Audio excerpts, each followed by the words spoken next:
Hello, नमस्कार मित्रों, स्वागत है आपका अपने YouTube channel NTA Premchand Hindi पर। तो आज की इस श्रृंखला में देखेंगे हम भारतीय काव्य शास्त्र के अंतर्गत काव्य हेतु का अध्ययन करेंगे और हेतु से तात्पर्य है यहाँ कारण। जो काव्य जो साहित्य के कारण हैं, उनकी हम बात करेंगे।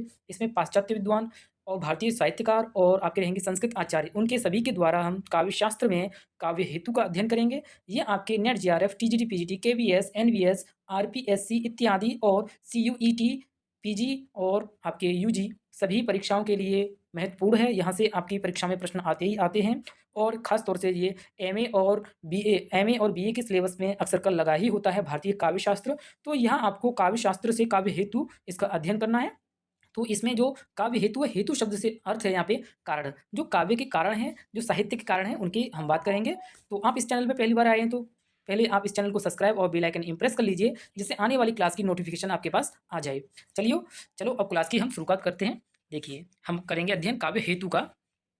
काव्य हेतु, देखिए काव्य हेतु से तात्पर्य है हमें काव्य हेतु बोले तो काव्य हेतु, जो काव्य हेतु का अर्थ है साधन, कि हम साधन के अर्थ में देखते हैं, और हेतु का मतलब होता है एक तरह से कारण।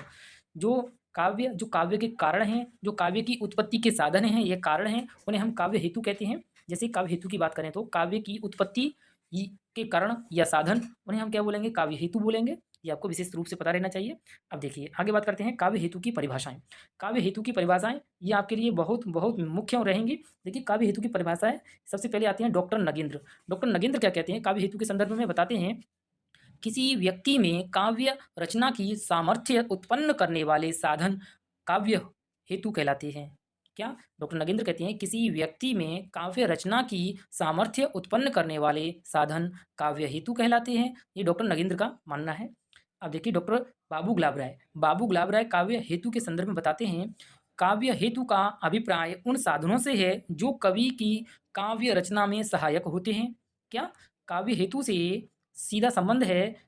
काव्य हेतु का अभिप्राय उन साधनों से है जो कवि की काव्य रचना में सहायक होते हैं, ऐसा बाबू गुलाब राय बताते हैं। ठीक, अब देखते हैं हम काव्य हेतु। काव्य हेतु का हम अध्ययन करेंगे। हमें काव्य हेतु का अध्ययन 3 श्रेणियों में करना है। पहले देखेंगे हम संस्कृत आचार्यों के अनुसार काव्य हेतु, फिर देखेंगे हम हिंदी आचार्यों के अनुसार काव्य हेतु, और हिंदी आचार्यों में देखेंगे भक्तिकालीन आचार्य और आधुनिक रीतिकालीन आचार्य, ये भी इन सभी के अनुसार हम काव्य हेतु देखेंगे। और सबसे अंत में देखेंगे हम पाश्चात्य आचार्यों के अनुसार काव्य हेतु। ठीक, अब देखिए संस्कृत आचार्यों के अनुसार हम देखते हैं काव्य हेतु। ये सबसे पहले आते हैं भामह। भामह ने एकमात्र काव्य हेतु माना है, जिसे बोलते हैं प्रतिभा। प्रतिभा को ही भामह ने एकमात्र काव्य हेतु माना है, वो भी क्या? प्रतिभा। ठीक, अब ये प्रतिभा के आचार्य भामह ने अपना संस्कृत श्लोक में बताया है, एक जो प्रतिभा काव्य हेतु एकमात्र माना है, वो कहते हैं भामह।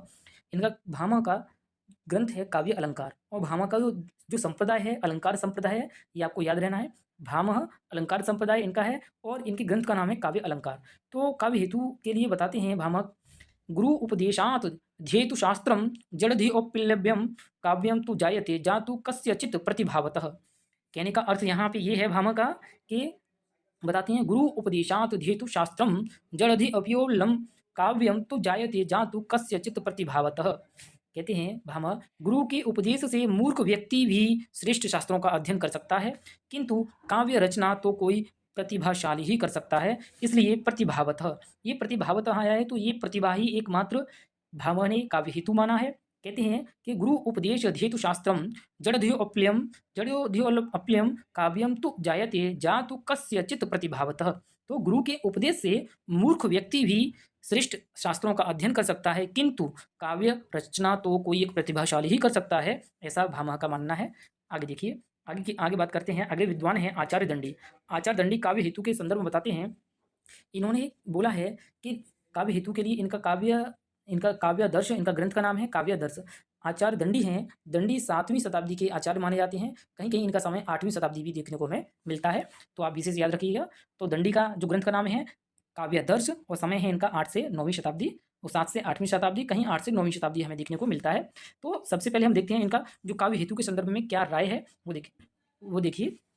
सबसे पहले बोलते हैं दंडी, नैसर्ग की च प्रतिभा श्रुतिम च बहु निर्मलम अमंदाश्चाभियोगास्या कारणम काव्य संपदः। कहने का तात्पर्य यहाँ पे ये है कि नैसर्ग की प्रतिभा है, वो होती है, वो हमारी जन्मजात से होती है, ऐसा दंडी कहते हैं। नैसर्ग की च प्रतिभा श्रुतिम च बहु निर्मलम, मतलब कि जो नैसर्गिक प्रतिभा है वो जन्मजात से होती है और श्रेष्ठ शास्त्रों का अध्ययन ये रूप में हमें क्या देती है, अभ्यास के लिए प्रतिभा रहनी चाहिए। और अमंदाश्च अभियोगास्या कारणम काव्य संपदः, तो यह काव्य रूपी संपदा के कारण है। क्या ये निरंतर अभ्यास क्या है, काव्य रूपी संपदा के कारण है, ऐसा काव्य हेतु में दंडी बताते हैं।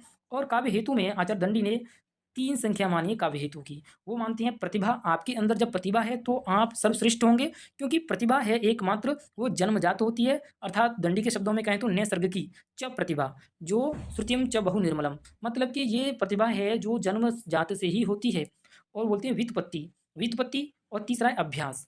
अभ्यास, जब तक आप अभ्यास करेंगे निरंतर तो ये आपकी प्रतिभा के रूप में ही आपके लिए सहायक रहेगी, तो ऐसा दंडी कहते हैं। तो दंडी नोट में बताया है उन्होंने, उचित अनुचित का विवेक क्या है, व्युत्पत्ति है, ऐसा राजशेखर कहते हैं। इन्होंने सर्वप्रथम माना है, क्या माना है, राजशेखर ने सर्वप्रथम माना है क्या, उचित अनुचित का विवेक क्या है, व्युत्पत्ति है, ये है राजशेखर। ठीक है, आगे देखते हैं अगली क्लास में। आप अपने यूट्यूब चैनल पे इस पे एनटीए प्रेमचंद हिंदी पर पहली बार जुड़े हैं तो प्लीज़ सब्सक्राइब और लाइक बेल आइकन इम्प्रेस कर लीजिए, आने वाली क्लास की भी नोटिफिकेशन आपके पास आती रहेगी। और क्लास में इसमें लाइक कीजिए और अच्छा से कमेंट कीजिए, आप बताइए कौन सा टॉपिक आपको समझ में नहीं आ रहा है और अगली क्लास कौन सी होनी चाहिए। ठीक, अब देखते हैं हम संस्कृत आचार्यों में काव्य हेतु में आचार्य वामन है काव्य अलंकार, इनका ग्रंथ का नाम है काव्य अलंकार सूत्रवृत्ति। आचार्य वामन के ग्रंथ का नाम है काव्य अलंकार सूत्रवृत्ति। तो वामन है ये रीति संप्रदाय से हैं और इनका समय है 8वीं शती। कितना, 8वीं शती इनका समय है, ये याद रखिए। और ये रीति संप्रदाय से हैं, इनका रीति संप्रदाय है। तो हम देखते हैं काव्य हेतु के संदर्भ में बताते हैं वामन। लोको विद्या प्रकीर्णस्य काव्यांगिनी, क्या, लोको विद्या प्रकीर्णस्य काव्यांगनी, ये ऐसा कहना है आचार्य वामन का। इन्होंने मूल रूप से 3 ही काव्य हेतु माने हैं। क्या, लोक से मतलब बोलेंगे तो लोक व्यवहार का ज्ञान, लोक से बोलेंगे तो हम क्या बोलेंगे, लोक व्यवहार का ज्ञान, तो बताते हैं। और विद्या से बोलें तो शास्त्र शब्दकोश आदि का ज्ञान। और प्रकीर्णस्य काव्यांगनी, मतलब कि बोले प्रकीर्णस्य से श्रेष्ठ काव्यों से परिचय। तो आचार्य वामन ने कितने काव्य हेतु बताए हैं, 3 बताए हैं, वह लोक व्यवहार का ज्ञान, शास्त्र या शब्दकोश आदि का ज्ञान और श्रेष्ठ काव्यों से परिचय। और ऊपर बताते हैं रीति आत्मा काव्यस्य, बताते हैं रीति की जो आत्मा है वो सिर्फ क्या है, काव्य की जो आत्मा है वो सिर्फ रीति है। इसलिए आचार्य वामन है रीति के क्या है, रीति संप्रदाय के आचार्य हैं, इनका रीति संप्रदाय है, ये आपको याद रखना है। क्या, काव्य की आत्मा क्या है, रीति किसने माना है, वामन ने, ये आपको ध्यान रखना है। तो बताते हैं लोक विद्या और प्रकीर्ण काव्य के अंग हैं, ऐसा वामन कहते हैं इन्होंने, इसीलिए 3 ही काव्य हेतु माने हैं, लोक विद्या प्रकीर्ण। ठीक, आगे बताते हैं आचार्य वामन का एक और कथन हमें देखने को मिलता है। तो उसमें बताते हैं कवित्तस्य बीजम प्रतिभानम कवित्व बीजम, तो कहने का अर्थ यहाँ ये है वामन का, कवितस्य बीजम प्रतिभानम कवित्व बीजम, यानी कवित्व और कविता का बीज मूल आधार बोले तो प्रतिभा है। ये सबसे बड़ी बात यही है, क्योंकि प्रतिभा है नैसर्ग की च प्रतिभा, ये दंडी बोलते हैं जब, तो ये जन्मजात से ही होती है। जिसके अंदर प्रतिभा होगी, अच्छी प्रतिभा होगी, तो वो क्या होगा, जन्मजात से मूल आधार वही उसके लिए रहेगी। क्या बताते हैं वामन, कवितस्य बीजम प्रतिभानम कवित्व बीजम, तो कवित्व और कविता का बीज मूल या आधार क्या है, प्रतिभा है, ये ऐसा वामन का मानना है। आगे देखते हैं हम आनंदवर्धन जिनके ग्रंथ का नाम है, आनंदवर्धन का नाम है, और इनके ग्रंथ का नाम है ध्वन्यालोक है इनके ग्रंथ का नाम। और इनकी जो संप्रदाय है ध्वनि संप्रदाय, क्या है, ध्वनि संप्रदाय, ये आपको विशेष रूप से याद रहना है, ध्वनि संप्रदाय। उन्होंने काव्य की आत्मा किसे माना है, ध्वनि को माना है, इसलिए आनंदवर्धन का भारतीय काव्य शास्त्र में संस्कृत आचार्यों के यहाँ क्या चलता है, ध्वनि संप्रदाय चलता है। ठीक, अब ये बताती हैं आनंदवर्धन काव्य हेतु के संबंध में, कहते हैं न काव्यार्थ विरोमो अस्ति यदि स्यात् प्रतिभा गुणः, क्या, न काव्यार्थ रामो अस्ति यदि स्यात् प्रतिभा गुणः, कहने का अर्थ ये है काव्यार्थ रचना में विराम नहीं आ सकता, जो काव्य के अर्थ की उस रचना में विराम नहीं आ सकता यदि उसमें प्रतिभा रूपी गुण हो तो। कितनी अच्छी बात कहते हैं आनंदवर्धन, कहते हैं काव्यार्थ रचना में विराम नहीं आ सकता यदि उसमें प्रतिभा रूपी गुण हो तो तभी बोलते हैं न काव्यार्थ विरोमो अस्ति यदि स्यात् प्रतिभा गुणः। ठीक, तो अगला एकमात्र उन्होंने क्या माना है, प्रतिभा, आनंदवर्धन ने ही काव्य हेतु माना है वो है प्रतिभा, ये आपको याद रहना चाहिए, प्रतिभा गुणः बोलते हैं ना आनंदवर्धन, तो एकमात्र आनंदवर्धन ने ही काव्य हेतु माना है वो है प्रतिभा। अब देखिए आगे देखते हैं हम आचार्य मम्मट के अनुसार काव्य प्रयोजन। आचार्य मम्मट हैं, इनके ग्रंथ का नाम है काव्य प्रकाश आचार्य मम्मट के ग्रंथ का नाम है। तो प्रतिभा को सबसे ज़्यादा महत्व दिया है इन्होंने, क्यों ने, प्रतिभा को सबसे ज़्यादा महत्व दिया है आचार्य मम्मट ने, और मम्मट ने प्रतिभा को क्या बोला है, शक्ति कहा है। ये आपको विशेष रूप से ध्यान रखना है कि प्रतिभा को शक्ति कहने वाले आचार्य कौन हैं, वो हैं आचार्य मम्मट। ये आपको याद रखना है। वो देखिए यहाँ काव्य प्रकाश में इनके जो ग्रंथ का नाम है काव्य प्रकाश, और काव्य प्रकाश में कितने अध्याय हैं, उसमें 10 अध्याय हैं, ये याद रखना है आपको। और जो अध्याय हैं काव्य प्रकाश में उनको उल्लास कहा गया है। क्या कहा गया है? आचार्य मम्मट का ग्रंथ का नाम है काव्य प्रकाश, उनको उल्लास कहा गया है, ये आपको ध्यान रखना है। 10 अध्यायों को उनको उल्लास के नाम से जाना जाता है। अब देखिए आचार्य मम्मट के अनुसार काव्य हेतु, तो सबसे पहले बताते हैं काव्य हेतु में आचार्य मम्मट, शक्ति कवित्व बीज रूप। क्या कहते हैं? शक्ति कवित्व बीज रूप, अर्थात शक्ति अर्थात प्रतिभा काव्य का मूल हेतु है। क्या? शक्ति, शक्ति की बोले तो यहाँ शक्ति, जो शक्ति है उसे अर्थ मिलेगा हमें प्रतिभा। तो कहने का अर्थ यहाँ पे ये है शक्ति अर्थात प्रतिभा का मूल रूप, जो मूल है क्या हेतु है काव्य का। तो कहने का अर्थ यही है, शक्ति अर्थात प्रतिभा काव्य का मूल हेतु है। इन्होंने क्या प्रतिभा को ही यहाँ पे प्रधानता दी है, और प्रतिभा को ही क्या कहा है इन्होंने? शक्ति कहा है। ये आपको याद रखना है। प्रतिभा को शक्ति कहने वाले आचार्य कौन है? वो हैं आचार्य मम्मट। आगे देखिए कहने का एक और इनका एक हमें श्लोक मिलता है संस्कृत में। तो आचार्य मम्मट बताते हैं काव्य हेतु के संदर्भ में, कहते हैं शक्ति, यहाँ पे याद रखिए शक्ति से अर्थ लेंगे हम प्रतिभा के लिए, और प्रतिभा को शक्ति कहने वाले आचार्य हैं मम्मट। तो ये कहते हैं शक्ति निपुणता लोकशास्त्र काव्यधीक्षणात् काव्यज्ञ शिक्षाभ्यास इति हेतुस्तदुभे।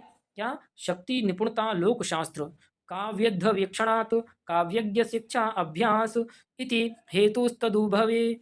ये है, इसमें शक्ति जब आपके पास प्रतिभा होगी, आप उसमें निपुण होंगे, लोकशास्त्र में आपका अच्छा ज्ञान होगा, तो इन्होंने काव्य हेतु की मानते हुए उन्होंने प्रतिभा को सबसे ज़्यादा प्रधानता दी है। और काव्य हेतु में सबसे पहले बात आती है हमें प्रतिभा में, किसकी?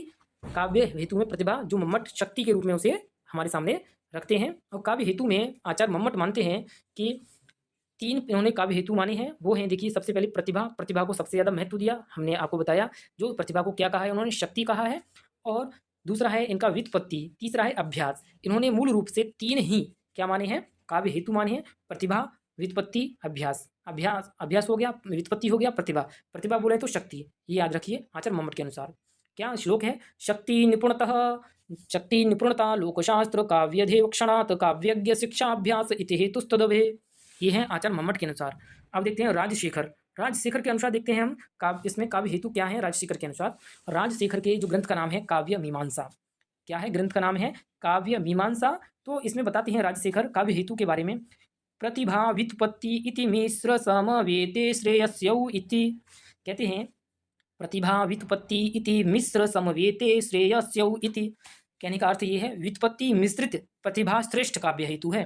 क्या? व्युत्पत्ति मिश्रित प्रतिभा श्रेष्ठ काव्य हेतु है। ये इन्होंने सिर्फ 2 ही राजशेखर ने काव्य हेतु माने हैं। वो क्या माने हैं? एक तो प्रतिभा को मुख्यता दी है और एक व्युत्पत्ति को प्रमुखता दी है राजशेखर ने, जिनके ग्रंथ का नाम है काव्य मीमांसा। ठीक, आगे काव्य हेतु प्रतिभा के जिसमें बताते हैं, अपने प्रतिभा के संदर्भ में बताते हैं। काव्य हेतु में राजशेखर ने प्रतिभा के 2 भेद माने हैं। कितने? 2 भेद माने हैं राजशेखर ने। सबसे पहले माना है कार्यत्रयी प्रतिभा, और दूसरा माना है भावित्रयी प्रतिभा।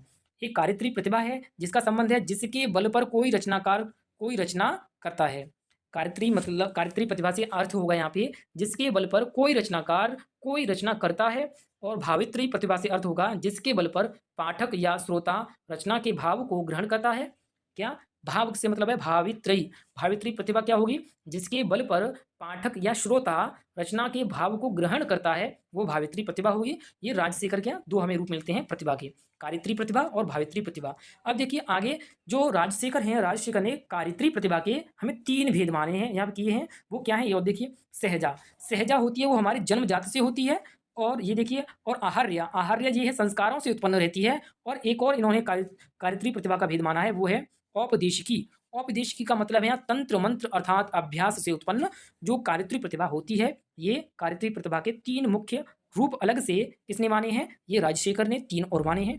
पहले तो राजशेखर प्रतिभा के 2 भेद मानते हैं, कार्यत्रयी प्रतिभा और भावित्रयी प्रतिभा। अच्छा ठीक, फिर कार्यत्रयी प्रतिभा के फिर 2 भेद मानते हैं, वो 3 भेद मानते हैं। क्या? कार्यत्रयी भेद के कितने? 3 में कौन से हैं? सबसे पहले आता है सहजा, जो कि हमारे जन्मजात से होती है। फिर 3 है दूसरा नंबर है आहार्य, जो हमारे संस्कारों से उत्पन्न रहती है। ठीक, ये आपको ध्यान रखना है, संस्कारों से उत्पन्न रहती है। और देखिए, और अब आगे अगला आता है, वो है यह औपदेशिकी। औपदेशिकी का मतलब है हमें तंत्र मंत्र अर्थात अभ्यास से उत्पन्न। ये कार्यत्रयी प्रतिभा के 3 राजशेखर ने अलग से माने हैं। अब देखते हैं आगे। आगे देखिए रुद्रट, आचार्य रुद्रट हैं। रुद्रट का बोलें तो इनके ग्रंथ का नाम है काव्य अलंकार। देखिए काव्य अलंकार हमें ये बताइए और किसका ग्रंथ है कमेंट बॉक्स में, और जो भी आपको क्लास में टॉपिक ना समझ में आए आप कमेंट बॉक्स में हमें बताइए, उसके लिए हम आपकी क्लास के लिए प्रयास अच्छा करेंगे और आपके लिए कंटेंट पहुंचाएंगे। तो ठीक, तो देखिए रुद्रट, रुद्रट है आचार्य रुद्रट का जो ग्रंथ है काव्य अलंकार।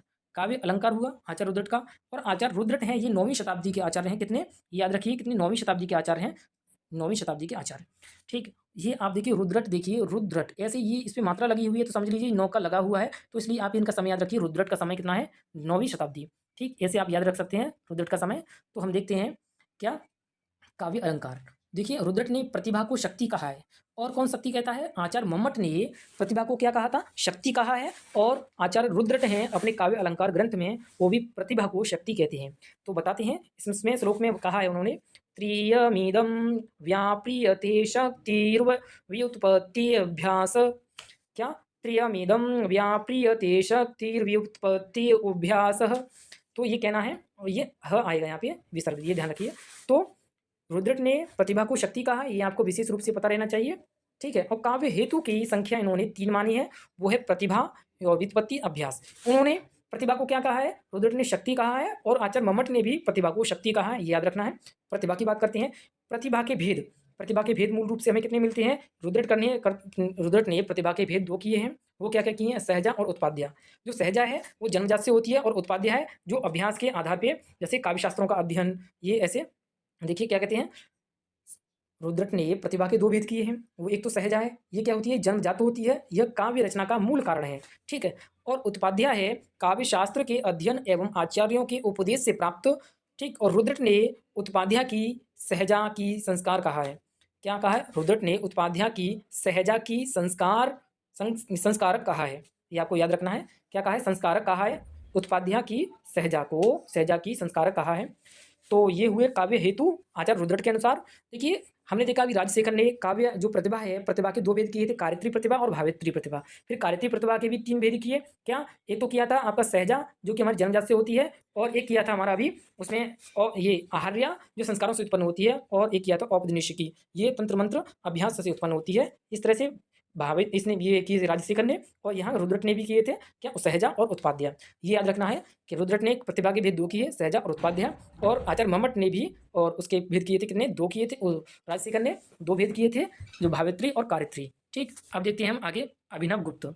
अभिनव गुप्त हैं, इन्होंने प्रतिभा को काव्य हेतु माना है एकमात्र। अभिनव गुप्त ने प्रतिभा को ही काव्य हेतु माना है। तो बताते हैं अभिनव गुप्त, अभिनव भारती, भर्तमुनि के नाट्यशास्त्र की टीका। देखिए भर्तमुनि का जो नाट्यशास्त्र ग्रंथ है जिसमें 36 अध्याय हैं, और उन्हीं के 36 जो भर्तमुनि के नाट्यशास्त्र में हैं, उसकी जो टीका लिखी है अभिनव गुप्त ने, अभिनव भारती के नाम से टीका लिखी है। नाट्यशास्त्र की टीका अभिनव गुप्त ने अभिनव भारती के नाम से लिखी है। और देखिए ध्वन्यालोकलोचन आनंदवर्धन के ध्वन्यालोक की टीका ये अभिनव गुप्त ने लिखी है। क्या, ध्वन्यालोक ये ग्रंथ है आनंदवर्धन का, और इसकी ध्वन्यालोक की जो टीका है अभिनव गुप्त ने ध्वन्यालोक लोचन के नाम से लिखी है। अब देखिए अगला है काव्य कौतुभ, काव्य कौतुभ विवरण। काव्य कौतुभ विवरण, ये भट्टतौत के काव्य कौतुभ है जो ग्रंथ, उसकी टीका लिखते हैं अभिनव गुप्त, क्या, काव्य कौतुभ विवरण के नाम से। ठीक है, अब देखिए अभिनव गुप्त प्रतिभा को ही काव्य हेतु माने हैं, तो उसके संदर्भ में कहते हैं अभिनव गुप्त, प्रतिभा अपूर्व वस्तु निर्माण क्षमा प्रज्ञा। प्रज्ञा के अर्थ में लेंगे यहाँ ज्ञान से। ठीक है, और प्रतिभा है जो शक्ति है, तो वही अभिनव गुप्त बता रहे हैं कि प्रतिभा एकमात्र काव्य हेतु है, उन्होंने ये माना है। अभिनव गुप्त ने एक प्रतिभा को ही एकमात्र काव्य हेतु माना है। अब देखते हैं वाग्भट्ट। वाग्भट्ट प्रथम है, वाग्भट्ट प्रथम के अनुसार है। इनके समय की बात करें तो 1121 से लेकर 1256 ईस्वी के बीच का समय है इनका। तो रचनाकार हैं, और इनकी रचना का नाम है, वाग्भट्ट प्रथम की रचना है वाग्भट्ट अलंकार। वाग्भट्ट प्रथम है, इनकी रचना का नाम है, ग्रंथ का नाम क्या है, वाग्भट्ट अलंकार। तो वाग्भट्ट का जो प्रथम ग्रंथ है उसमें बताते हैं काव्य हेतु के संदर्भ में, प्रतिभा कारणम तस्य व्युत्पत्तिस्त विभूषणम। कहने का अर्थ यहाँ ये है, प्रतिभा कारणम तस्य व्युत्पत्तिस्त विभूषणम। तो कहते हैं प्रतिभा उसकी अर्थात किसी काव्य की उत्पत्ति का कारण है। यदि प्रतिभा क्या है, काव्य की उत्पत्ति का कारण है, तथा उत्पत्ति प्रतिभा का आभूषण है। तो इस तरह से वाग्भट्ट क्या कहते हैं, और उत्पत्ति और प्रतिभा को ही काव्य का हेतु मानते हैं। ये ऐसा वाग्भट्ट प्रथम का मानना है। ठीक, आगे देखते हैं हम हेमचंद्र। देखिए हेमचंद्र हैं काव्य हेतु के संदर्भ में बताते हैं कि व्युत्पत्ति और अभ्यास तो प्रतिभा के संस्कारक हैं, न तो काव्य हेतु नहीं है। क्या हेमचंद्र कहते हैं व्युत्पत्ति और अभ्यास तो प्रतिभा के संस्कारक हैं, न तो काव्य हेतु नहीं है। ठीक, ये ऐसा कहते हैं कौन? हेमचंद्र। तभी बताते हैं कि व्युत्पत्ति अभ्यासो तस्य एव संस्कारको न त काव्य हेतु। ठीक, ये हेमचंद्र बता रहे हैं कि व्युत्पत्ति अभ्यासो तस्य एव संस्कारको न त काव्य हेतु। ये ऐसा हेमचंद्र का मानना है। तो उन्होंने बताया व्युत्पत्ति और अभ्यास तो प्रतिभा के संस्कारक हैं, न तो काव्य हेतु नहीं है। ठीक, अब बताते हैं वाग्भट्ट द्वितीय। वाग्भट्ट द्वितीय की बात करें तो हम तो यहाँ देखिए वाग्भट्ट द्वितीय बताते हैं। अब इनके जो समय है इनका 14वीं शताब्दी इनका समय है वाग्भट्ट द्वितीय का। तो इनके ग्रंथ का नाम है काव्य अनुशासन। और प्रथम वाग्भट्ट थे वाग्भट्ट प्रथम, जिनके ग्रंथ का नाम था काव्य इनका ग्रंथ का नाम वाग्यभट्ट अलंकार। क्या वाग्भट्ट अलंकार, ये वाग्भट्ट प्रथम से उनके ग्रंथ का नाम था। ये वाग्भट्ट द्वितीय है, इनके ग्रंथ का नाम है काव्य अनुशासन। ये समय है इनका 14वीं शताब्दी। और ये काव्य हेतु के संदर्भ बताते हैं प्रतिभेव च कवीनाम करणम करणम। ठीक, करणम कारणम। क्या प्रतिभेव च कवीनाम करणम कारणम, ये वाग्भट्ट द्वितीय है। बताते हैं इन्होंने प्रतिभा को एकमात्र काव्य हेतु माना है, ये वाग्भट्ट द्वितीय ने। ये हुआ काव्य हेतु वाग्भट्ट के अनुसार, द्वितीय के अनुसार। अब देखते हैं हम केशव के अनुसार। तो केशव हैं केशव मिश्र। केशव मिश्र पूरा नाम है, ये देखिए केशव मिश्र हैं, ये संस्कृत आचार्य हैं। इनके ग्रंथ का नाम है अलंकार शेखर। क्या नाम है? अलंकार शेखर इनके ग्रंथ का नाम है। इसमें 8 अध्याय हैं। कितने? 8 तो अध्याय हैं और जिनको रत्न कहा गया है। देखिए अलंकार शेखर ये हैं केशव मिश्र के ग्रंथ का नाम है और इसमें 8 अध्याय हैं जिनको क्या कहा गया है? रत्न कहा गया है। ये याद रखिए। और तो केशव मिश्र हैं, इन्होंने दो काव्य हेतु माने हैं, उसके संदर्भ बताते हैं। वो है प्रतिभा कारणम तस्य व्युत्पत्ति विभूषणम। क्या है? प्रतिभा कारणम तस्य व्युत्पत्ति विभूषणम। ये है केशव मिश्र के अनुसार। इसमें एक तो प्रतिभा और व्युत्पत्ति, उन्होंने काव्य हेतु 2 ही माने हैं केशव मिश्र ने, प्रतिभा और व्युत्पत्ति। ठीक, अब आते हैं अपने अगले विद्वान हैं हेमचंद्र। हेमचंद्र देखिए ये इनके ग्रंथ का नाम है काव्य अनुशासन। काव्य अनुशासन, ये 14वीं शताब्दी के आचार्य हैं और इनके ग्रंथ का नाम है काव्य अनुशासन। ये देखिए अब बताते हैं काव्य हेतु के संदर्भ में प्रतिभा प्रतिभा अस्य हेतुः, कि प्रतिभा इसका हेतु है। क्या? प्रतिभा इसका हेतु है, प्रतिभास्य हेतुः। तो प्रतिभा नव उन्मेषशालिनी प्रज्ञा। कहने का अर्थ यहाँ पे है रचनाकार में नए नए भावों को उत्पन्न करने वाली प्रज्ञा क्या है? प्रतिभा है। ऐसा कौन कहता है? हेमचंद्र कहते हैं। आपको मुख्य रूप से 2 याद रखने हैं। प्रतिभास्य हेतु क्या है? प्रतिभा अस्य हेतु, प्रतिभा इसका हेतु है। आगे कहते हैं प्रतिभा नव उन्मेषशालिनी प्रज्ञा। तो रचनाकार में नए नए भावों को उत्पन्न करने वाली प्रज्ञा क्या है? वो है प्रतिभा। प्रज्ञा बोले तो ज्ञान से, जो ज्ञान है वो क्या है? प्रतिभा है, जो कि हमारे जन्मजात से होती है। वो हमें जन्म से ही हमें हमारे अंदर रहती है, वो है प्रतिभा। ये हेमचंद्र मानते हैं। अब देखिए पंडित राज जगन्नाथ। पंडित राज जगन्नाथ हैं, उन्होंने बताया रस गंगा, इनके ग्रंथ का नाम है रस गंगाधर। रस गंगाधर पंडित राज जगन्नाथ इनका पूरा नाम है। तो इनके ग्रंथ का नाम है रस गंगाधर। ये बताते हैं काव्य हेतु के संदर्भ में तस्य च कारणम कविगता केवला प्रतिभा। क्या बोलते हैं? तस्य च कारणम कविगता केवला प्रतिभा। तो उसका कारण केवल कविगत प्रतिभा है। देखिए इन्होंने क्या किया है, प्रतिभा के भी 2 भेद किए हैं यहाँ पे। और पंडित राज जगन्नाथ ने इन्होंने एकमात्र प्रतिभा को ही क्या काव्य हेतु माना है, प्रतिभा को ही काव्य हेतु माना है पंडित राज जगन्नाथ ने। और जगन्नाथ ने इन्होंने प्रतिभा के कितने भेद किए हैं? 2 भेद किए हैं। वो हैं एक तो देखिए अदृष्ट उत्पत्ति प्रतिभा, जो कि जन्मजात से होती है, जो रुद्रट ने इसे सहजा के रूप में रचा है। वो है क्या? आपकी अदृष्ट उत्पत्ति प्रतिभा। अदृष्ट उत्पत्ति से अर्थ है यहाँ पे जिसे हम देख नहीं सकते हैं, क्योंकि वो हमारी जन्मजात से ही होती है। अदृष्ट उत्पत्ति प्रतिभा मतलब ये नेगेटिव सेंस में यानी नकारात्मक अर्थ में आता है। दृष्ट माने दिखाई, तो मतलब जो दिखाई नहीं दे उत्पत्ति अर्थात प्रतिभा, वो क्या होगी? वो जन्मजात से ही रहती है। ये एक तो एक ये है और दूसरे है दृष्टोत्पत्ति प्रतिभा। दृष्टोत्पत्ति प्रतिभा ये है जो हमारे अभ्यास, जो हम जितना अभ्यास करते हैं उसका हमें अंदाजा लग जाता है कि हाँ हमारा अभ्यास जो हमारा काम में निर्भर और निकल रहा है, जिससे हमारा काम सफल हो रहा है। ऐसा प्रतिभा के रूप में पंडित राज जगन्नाथ ने प्रतिभा के 2 भेद किए, अदृष्टोत्पत्ति प्रतिभा और दृष्टोत्पत्ति प्रतिभा। जो दृष्टोत्पत्ति प्रतिभा से मतलब है जन्मजात और दृष्टोत्पत्ति प्रतिभा से मतलब है अभ्यास से उत्पन्न। ठीक, अब देखते हैं हम अगले आचार्य विश्वनाथ। विश्वनाथ बताते हैं प्रतिभा के संदर्भ में कि विश्वनाथ चतुर्वर्ग फल प्राप्ति सुखादल्पधियामपि। क्या? ये चतुर्वर्ग फल प्राप्ति है, ये सिर्फ 4 वर्गों की सुखदल्पति की बात करते हैं। विश्वनाथ कितने? 4 वर्गों की। ठीक है, चतुर्वर्ग फल प्राप्ति सुखदाल्पधियामपि, ये विश्वनाथ का कथन है। आगे देखते हैं भट्टतोत। भट्टतोत ने काव्य हेतु है एकमात्र माना है जो है आपकी प्रतिभा। ठीक, भट्टतोत प्रतिभा को ही एकमात्र काव्य हेतु मानते हैं और इनके ग्रंथ का नाम है, रचना का नाम है काव्य कौतुक। क्या नाम है? काव्य कौतुक भट्टतोत। ठीक है, अब देखिए ये बताते हैं काव्य हेतु के संदर्भ में भट्टतोत कह रहे हैं प्रज्ञा नवो उन्मेषशालिनी प्रतिभा मता। कहने का अर्थ ये है प्रज्ञा नवो उन्मेषशालिनी प्रतिभा मता। तो कहते हैं नवो उन्मेषशालिनी से जो प्रज्ञा है अर्थात प्रज्ञा ज्ञान है वही क्या है? प्रतिभा है। ये भट्टतोत कहते हैं नवो उन्मेष शालिनी जो प्रज्ञा है वही प्रतिभा है, ये भट्टतोत कहते हैं। तो इन्होंने एकमात्र प्रतिभा को ही काव्य हेतु माना है। अब देखते हैं जयदेव। जयदेव आगे हैं जिनके ग्रंथ का नाम है चंद्रालोक। चंद्रालोक जयदेव के रचना का नाम है। ये देखिए रचना है चंद्रालोक जिसमें 10 अध्याय हैं। चंद्रालोक में कितने अध्याय हैं? 10 अध्याय हैं और जिन्हें क्या कहा गया है? मयूख। मयूख कहा गया है 10 अध्यायों को मयूख। ठीक है, चंद्रालोक में 10 अध्याय हैं, उनको मयूख कहा गया है। तो जयदेव बताते हैं काव्य हेतु के संदर्भ में कि प्रतिभैव श्रोताभ्यास सहिता कवितां प्रति हेतुर्मुदम्बु संबद्ध बीजोत्पत्तिर्लतामेव। कहने का अर्थ यहाँ पे ये है प्रतिभैव श्रुताभ्यास सहिता कवितां प्रति हेतुर्मृदम्बु संबद्ध बीजोत्पत्तिर्लतामि। कहने जिस प्रकार मिट्टी से बीज लता के रूप में विकसित हो जाता है, क्या ऐसे ही अभ्यास और उत्पत्ति सहित प्रतिभा की उत्पत्ति होती है। जयदेव कहते हैं क्या जिस प्रकार मिट्टी से बीज लता के रूप में विकसित हो जाता है ऐसे ही अभ्यास और उत्पत्ति जो व्युत्पत्ति सहित प्रतिभा की उत्पत्ति होती है, ऐसा जयदेव कहते हैं। प्रतिभैव श्रुत अभ्यास सहित कवितां प्रत्यय हेतुर्मृदुम्बु संबद्ध बीजोत्पत्ति नीलमती लतावी मेव। ये कहते हैं जयदेव। ठीक है, अब देखते हैं हम हिंदी आचार्यों के अनुसार काव्य हेतु। हिंदी आचार्यों के अनुसार काव्य हेतु देखेंगे तो सबसे पहले देखेंगे भक्तिकालीन और रीतिकालीन हिंदी आचार्यों के अनुसार, फिर देखेंगे हम आधुनिक हिंदी आचार्यों के अनुसार। सबसे बात करते हैं भक्ति और रीतिकालीन आचार्यों के अनुसार। देखिए इसमें देखते हैं पद्मदास। पद्मदास हैं वो बताते हैं प्रतिभा के इसके काव्य हेतु के संदर्भ में इन्होंने काव्य हेतु की संख्या मानी है 4 पद्मदास ने। तो बताते हैं काव्य हेतु प्रतिभा व्युत्पत्ति निपुणता सकति लोक को ज्ञान ये कवित्व के हेतु सब पद्मन करत बखान। कहने का अर्थ यहाँ पे ये है प्रतिभा व्युत्पत्ति निपुणता सकित लोक को ज्ञान ये कवित्व के हेतु सब पद्मन करत बखान।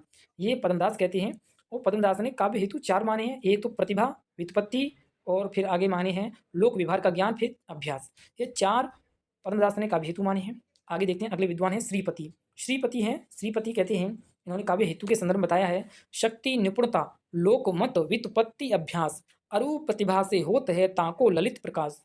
तो इन्होंने शक्ति निपुणता मतलब कि निपुण होना, लोकमत मतलब लोक व्यवहार का ज्ञान, व्युत्पत्ति बोले तो व्युत्पत्ति, अभ्यास बोले तो अभ्यास, और प्रतिभा प्रतिभा मतलब कि हमारी जो शक्ति है प्रतिभा है वो होते हैं ताको ललित प्रकाश।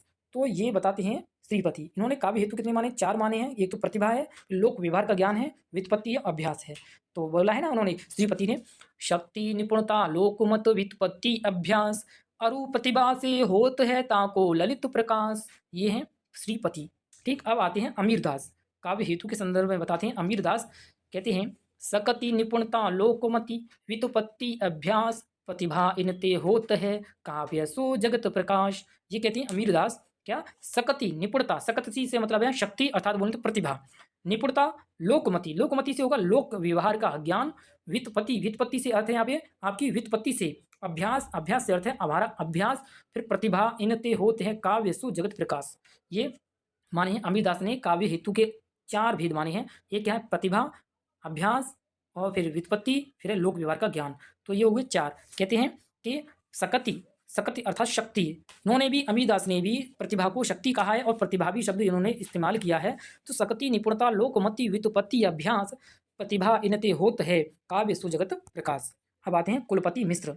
कुलपति मिश्र हैं ये बताते हैं क्या कुलपति मिश्र आगे बता रहे हैं काव्य हेतु के संदर्भ में शब्द अर्थ जिनते बने नीकी भांति कवित्व सुधि ध्यावन सामर्थ्य तिन कारण कवि चित्त। कहने का अर्थ यहाँ पे ये है कुलपति मिश्र का कि शब्द और अर्थ जिनते बने नीक भांति कवित्व, नीक माने नेक, भांति कवित्व जो कविता बन गई हैं, सुधि ध्यावन सामर्थ्य तिन कारण कवि चित्त। तो यहाँ पे काव्य हेतु के संदर्भ में इन्होंने 3 ही काव्य हेतु माने हैं कुलपति मिश्र ने। क्या? एक तो अभ्यास और एक प्रतिभा, एक काव्य शास्त्र की बोले तो लोक व्यवहार का ज्ञान। तो सामर्थ्य से अर्थ है यहाँ पे लिया है प्रतिभा, प्रतिभा को सामर्थ्य कहा है किसने? कुलपति मिश्र ने। प्रतिभा को सामर्थ्य कहा है। देखिए एक सुधि होता है शब्द सुधि, ये इसका मतलब होता है याद, एक होता है सुधि, सुधि का अर्थ होता है विद्वान, ये आपको याद रखना है। और देखते हैं अगले विद्वान है सूरती मिश्र। सूरती मिश्र, जो सूरती मिश्र हैं ये बताते हैं काव्य हेतु के संदर्भ में, कारण देव प्रसाद जेहि सकति कहत सब कोय, व्युत्पत्ति अरु अभ्यास मिले और त्रय बिनु काव्य न कोय। तो सूरती मिश्र हैं ये बता रहे हैं कारण देव प्रसाद जेहि शक्ति कहत सब कोय। देखो यहाँ पे कारण है, देव हैं, प्रसाद जी हैं, ये सब हैं तो शक्ति हैं। तो शक्ति एक तो एक रूप में प्रतिभा हुआ, शक्ति का अर्थ क्या होता है प्रतिभा, क्योंकि मम्मट ने पहले ही हमें संकेत दे दिया है कि प्रतिभा को शक्ति कहा है इन्होंने, तो ये हुआ एक तो प्रतिभा। और देखिए कहत सब कोय, व्युत्पत्ति, व्युत्पत्ति से मतलब हुआ व्युत्पत्ति, अरु अभ्यास मिलित रहे बिनु काव्य न कोय होय। देखिए कहने का मतलब ये है सूरत मिस्त्री का, सूरत मिस्री ये बता रहे हैं कि शक्ति अर्थात प्रतिभा और व्युत्पत्ति और अभ्यास इन तीनों के बिना काव्य नहीं हो सकता है, ये कहते हैं सूरती मिश्र। ठीक, क्या देखिए एक तो शक्ति, शक्ति हुआ और हुआ एक व्युत्पत्ति अभ्यास, इन तीनों के बिना त्रय, त्रय बिनु काव्य न होए, तो इन तीनों के बिना काव्य हेतु नहीं हो सकता, काव्य नहीं हो सकता है, ऐसा सूरती मिश्र कहते हैं। अब देखिए कुमार मणि, कुमार मणि की बात करते हैं। ये कहते हैं शक्ति शास्त्र लोक, शक्ति शास्त्र लौकिक सकल पर नी। देखिए कुमार मणि बता रहे हैं शक्ति शास्त्र लौकिक सकल पर वीनता समेत कवि शिक्षा अभ्यास बने कवित्व उपज को होत। ये है कुमार मणि, ये काव्य हेतु के संदर्भ में बताते हैं। तो काव्य हेतु उन्होंने कितने माने, चार माने हैं कुमार मणि ने। एक तो माना है प्रतिभा, प्रतिभा का अर्थ है यहाँ पे भी शक्ति, यह ध्यान रखना है। व्युत्पत्ति, व्युत्पत्ति और अभ्यास और लोक व्यवहार का ज्ञान, ये इन्होंने चार कुमार मणि ने काव्य हेतु माने हैं। तो ये हुआ। अब देखते हैं आगे हम भिखारी दास। भिखारी दास बताते हैं काव्य हेतु के संदर्भ में क्या, सकति कवित्व बनाई बे कि जिन जन्म नक्षत्र में दीनी विधाता। के काव्य हेतु भिखारीदास ने कितने माने, तीन माने हैं। वो क्या, प्रतिभा अभ्यास व्युत्पत्ति। तो कहते हैं सकति कवित्व बनाई बे कि जिन जन्म नक्षत्र में दीनी विधाता। तो ये भिखारीदास ने तीन ही काव्य हेतु माने हैं, एक तो प्रतिभा, दूसरा है अभ्यास, तीसरा है व्युत्पत्ति। ये हुए काव्य हेतु, ये हुए आपके रीतिकालीन व भक्तिकालीन आचार्य के अनुसार। अब देखते हैं हम आधुनिक हिंदी आचार्यों के अनुसार काव्य हेतु। देखिए आचार्य रामचंद्र शुक्ल, आचार्य रामचंद्र शुक्ल की क्या राय है काव्य हेतु के संदर्भ में। इन्होंने काव्य हेतु की संख्या तीन मानी शुक्ल ने, क्या, प्रतिभा व्युत्पत्ति अभ्यास। शुक्ल जी भी तो कहते हैं प्रतिभा अंतःकरण की भावनाओं को पाठकों के समक्ष उद्घाटित करने वाली शक्ति है, जिसके संस्कार कवि शिक्षा अनुशीलन एवं अभ्यास हैं। ये आचार्य रामचंद्र शुक्ल का मानना है। उन्होंने तीन ही काव्य हेतु माने हैं, एक तो प्रतिभा, फिर दूसरा व्युत्पत्ति, तीसरा है अभ्यास। तो काव्य हेतु की परिभाषा देते हुए बताते हैं कि प्रतिभा अंतःकरण की भावनाओं को पाठकों के समक्ष उद्घाटित करने वाली शक्ति है, जिसके संस्कारक कवि शिक्षा अनुशीलन एवं अभ्यास हैं। ये हुए कौन, रामचंद्र शुक्ल। ठीक, आगे बात करते हैं डॉक्टर नगेंद्र। डॉक्टर नगेंद्र काव्य हेतु के संदर्भ बताते हैं क्या, क्या इन्होंने, डॉक्टर नगेंद्र ने एकमात्र प्रतिभा को ही क्या माना है, काव्य हेतु माना है। ये देखिए एकमात्र ही काव्य हेतु माना है डॉक्टर नगेंद्र ने। तो बताते हैं काव्य हेतु के संदर्भ में डॉक्टर नगेंद्र, चेतना ही अनुभूति चिंतन विचार संकल्प तथा कल्पना आदि की क्रियाएं संपादित करती हैं। चेतना ही अनुभूति चिंतन विचार संकल्प तथा कल्पना आदि की क्रियाएं संपादित करती हैं, ये डॉक्टर नगेंद्र का कहना है। इन्होंने प्रतिभा को ही एकमात्र काव्य हेतु माना है नगेंद्र ने। अब देखते हैं आचार्य महावीर प्रसाद द्विवेदी। आचार्य महावीर प्रसाद द्विवेदी कहते हैं कि काव्य रचना के लिए जिस चीज़ की सबसे ज़्यादा जरूरत होती है वह है प्रतिभा। कि काव्य रचना के लिए जिस चीज़ की सबसे ज़्यादा ज़रूरत होती है वह है प्रतिभा, ये महावीर प्रसाद द्विवेदी कहते हैं। क्योंकि प्रतिभा है भाई वो जन्मजात से होती है। इसके संदर्भ में सबका आचार्य मम्मट ने भी कि एकमात्र प्रतिभा को सबसे ज़्यादा उन्होंने मुख्यता दी है, प्रधानता दी है। तो प्रतिभा को उन्होंने तो शक्ति कहा है। जो मनुष्य की जो शक्ति है, जो आपकी प्रतिभा है, वो जन्मजात से होती है। यही महावीर प्रसाद द्विवेदी का कहना है कि काव्य रचना के लिए जिस चीज़ की सबसे ज़्यादा जरूरत होती है वह है प्रतिभा। अब देखिए दूसरा कथन में बताते हैं महावीर प्रसाद द्विवेदी, कहते हैं जिस कवि को मनोविकारों और प्राकृतिक बातों का यथेष्ट ज्ञान नहीं होता वह कदापि अच्छा कवि नहीं हो सकता। कहना क्या, देखिए एमपीडी का, एमपीडी बोले तो महावीर प्रसाद द्विवेदी। कौन, एमपीडी महावीर प्रसाद द्विवेदी। तो कहते हैं जिस कवि को मनोविकारों मतलब मन के हमारे जो विकार हैं, ठीक है, प्राकृतिक बातों का यथेष्ट ज्ञान नहीं होता वह कदापि अच्छा कवि नहीं हो सकता। तो महावीर प्रसाद द्विवेदी ने तो बताए हैं प्रतिभा कितनी जो माने हैं काव्य हेतु, तीन माने हैं। पहला है प्रतिभा, दूसरा व्युत्पत्ति, तीसरा है अभ्यास। तो इन्होंने सबसे ज़्यादा जो प्रधानता दी है, प्रतिभा को सबसे ज़्यादा प्रधानता दी है महावीर प्रसाद द्विवेदी ने, ये आप याद रखिए। आगे देखते हैं, हम देखते हैं सुमित्रानंदन पंत। सुमित्रानंदन पंत कहते हैं क्या, सबसे पहले एक पंक्ति मिलती है हमें सुमित्रानंद पंत की, कहते हैं कविता हमारे परिपूर्ण क्षणों की वाणी है। क्या? कविता हमारे परिपूर्ण क्षणों की वाणी है, ये कहते हैं सुमित्रानंद पंत। ठीक है, अगली अब बताते हैं उन्होंने वियोगी अर्थात वियोग की परिस्थिति के अनुसार ही सुमित्रानंद बताते हैं काव्य हेतु के लिए, कहते हैं वियोगी होगा पहला कवि, आह से उपजा होगा गान, उमड़ कर आंखों से चुपचाप वही होगी कविता अनजान। ये पंत जी कहते हैं क्या? कहते हैं वियोगी होगा पहला कवि, आह से उपजा होगा गान, उमड़ कर आंखों से चुपचाप वही होगी कविता अनजान। ये सुमित्रानंदन पंत हैं। इनकी सबसे प्रमुख और सबसे प्रधान जो पंक्ति हैं यही हैं कि इसलिए सुमित्रानंदन पंत बहुत प्रचलित हैं साहित्य में। क्या? वियोगी होगा पहला कवि, आह से उपजा होगा गान, उमड़ कर आंखों से चुपचाप वही होगी कविता अनजान। ये कहते हैं पंत जी। ठीक, आगे देखिए पंत जी कहते हैं प्रतिभा लोक मार्ग की निर्देशिका है। क्या? पंत जी कहते हैं प्रतिभा लोक मार्ग की निर्देशिका है, ये पंत जी का कहना है। अब देखिए हम कुछ और विद्वान हैं मूल रूप से उनको देख लेते हैं किसने क्या क्या प्रतिभा मानी है। जैसे कि महादेवी वर्मा है, उन्होंने प्रतिभा को ही काव्य हेतु माना है। आज्ञे ने प्रतिभा को काव्य हेतु माना। रामधारी सिंह दिनकर ने प्रतिभा व्युत्पत्ति अभ्यास, इन तीनों को काव्य हेतु माना है। निराला ने भी प्रतिभा को काव्य हेतु माना है। और बाबू गुलाब राय ने प्रतिभा व्युत्पत्ति अभ्यास, इन सब ने मुख्य रूप से काव्य हेतु मानते हुए प्रतिभा को सबसे ज़्यादा प्रधानता दी है। ये सभी आचार्यों के एक मत में है। मैं भी हूँ इस एक मत में, क्योंकि जो प्रतिभा है, जो हमारी शक्ति है, हमारी जन्मजात से होती है, जिसे मूल रूप से बोलते हैं सहजा। ठीक, तो देखिए आगे देखते हैं हम पाश्चात्य आचार्यों के अनुसार काव्य हेतु। पाश्चात्य काव्य आचार्यों के अनुसार काव्य हेतु सबसे पहले आते हैं सुकरात। सुकरात कहते हैं कला देवीय प्रेरणा की उपज है। कला की बोले तो हमारी जो प्रतिभा है, हमारी जो शक्ति है, वो क्या है? देवीय प्रेरणा की उपज है। इन्होंने कला को क्या कहा है? काव्य हेतु, यानी शक्ति को काव्य हेतु माना है। तो प्लेटो कहते हैं, अगले आचार्य हैं प्लेटो। प्लेटो बताते हैं काव्य मानसिक विक्षिप्तता का परिणाम है, जो देवीय कृपा से उपकारक भी हो सकता है। प्लेटो कहते हैं काव्य मानसिक विक्षिप्तता का परिणाम है, जो देवीय कृपा से उपकारक भी हो सकता है, ऐसा मानना है प्लेटो का।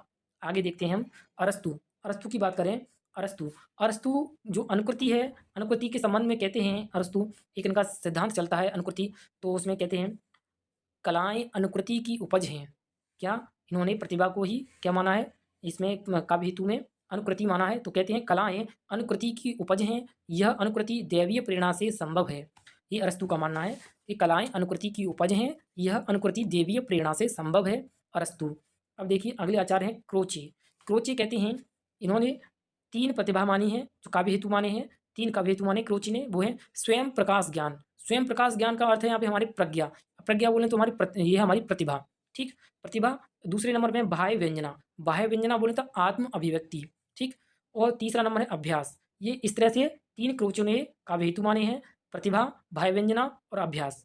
ठीक, आगे देखिए काव्य हेतु में बेन जोनस। बेन जोनस की बात करें, बेन जोनस हैं, ये काव्य हेतु इन्होंने 3 माने हैं। क्या है? काव्य, प्रतिभा, व्युत्पत्ति और अभ्यास। ठीक, अब आइए फ्रायड। फ्रायड हैं, ये हैं मनोविश्लेषणवादी आचार्य हैं, ये आपको इनका याद रखना है, मनोविश्लेषणवादी आचार्य हैं फ्रायड। फ्रायड काव्य हेतु मानते हैं 2, क्या? दमित वासनाएं और काम पूर्ति। उन्होंने 2 ही काव्य हेतु माने हैं। क्या? एक तो दमित वासनाएं और एक है काम पूर्ति। ये हुए। अब देखते हैं विशेष रूप से अलग अलग आचार्यों ने प्रतिभा को क्या क्या माना है, एक रूप से देख लेते हैं हम। देखिए भामा है, भामा ने 1 माना काव्य हेतु, वो है प्रतिभा। दंडी ने 3 माने हैं काव्य हेतु, प्रतिभा, व्युत्पत्ति, अभ्यास। वामन ने 3 माने हैं लोक विद्या प्रकीर्ण काव्य। इस तरह से प्रकीर्ण काव्य ये पूरा है, तो 3 माने हैं। आनंदवर्धन ने 1 माना है, वो है प्रतिभा। मम्मट ने कितने 3 माने? प्रतिभा, व्युत्पत्ति, अभ्यास। मम्मट ने प्रतिभा को शक्ति कहा है, ये याद रखना सबसे पहले। आगे देखिए राजशेखर ने क्या माना है? प्रतिभा, व्युत्पत्ति माने हैं 2। और अभिनव गुप्त ने 3 माने हैं, प्रतिभा को शक्ति कहा है इन्होंने, और व्युत्पत्ति, अभ्यास। अब देखिए वाग्भट्ट ने प्रतिभा, व्युत्पत्ति 2 माने हैं इन्होंने। वाग्भट्ट द्वितीय ने 1 ही माना है, वह प्रतिभा। केशव मिश्र ने 2 माने हैं, प्रतिभा और व्युत्पत्ति। हेमचंद्र ने 1 माना है, प्रतिभा। पंडित राज जगन्नाथ ने 2 माने काव्य हेतु, ये अदृष्ट उत्पत्ति प्रतिभा, एक है दृष्ट उत्पत्ति प्रतिभा। जो अदृष्ट उत्पत्ति प्रतिभा होती है वो जन्मजात से होती है, और दृष्ट उत्पत्ति प्रतिभा है वो अभ्यास से उत्पन्न होती है। ये आइए भट्टतोत ने 1 माना है, वो प्रतिभा। और ये पद्मदास ने कितने 4 माने? प्रतिभा और व्युत्पत्ति और लोक व्यवहार का ज्ञान और अभ्यास। ठीक, आगे जो आचार्य हैं सबसे पहले आगे आते हैं फिर श्रीपति ने काव्य हेतु उन्होंने 4 माने हैं, प्रतिभा, लोक व्यवहार का ज्ञान, व्युत्पत्ति, अभ्यास। अमीर दास ने कितने 4 माने हैं? प्रतिभा, लोक व्यवहार का ज्ञान, व्युत्पत्ति, अभ्यास। कुलपति मिश्र ने 3 माने हैं, क्या माने? कुलपति मिश्र ने 3 काव्य हेतु माने, अभ्यास, प्रतिभा, काव्यशास्त्र में लोक व्यवहार का ज्ञान। सूरति मिश्र सूरती मिश्र आ गए, ऊपर से कुलपति मिश्र, अब हैं सूरती मिश्र। सूरती मिश्र ने 3 माने हैं प्रतिभा, व्युत्पत्ति, अभ्यास। अब कुमारमणि, कुमारमणि है, कुमारमणि ने प्रतिभा 4 माने हैं काव्य हेतु, प्रतिभा, व्युत्पत्ति, अभ्यास और लोक व्यवहार का ज्ञान।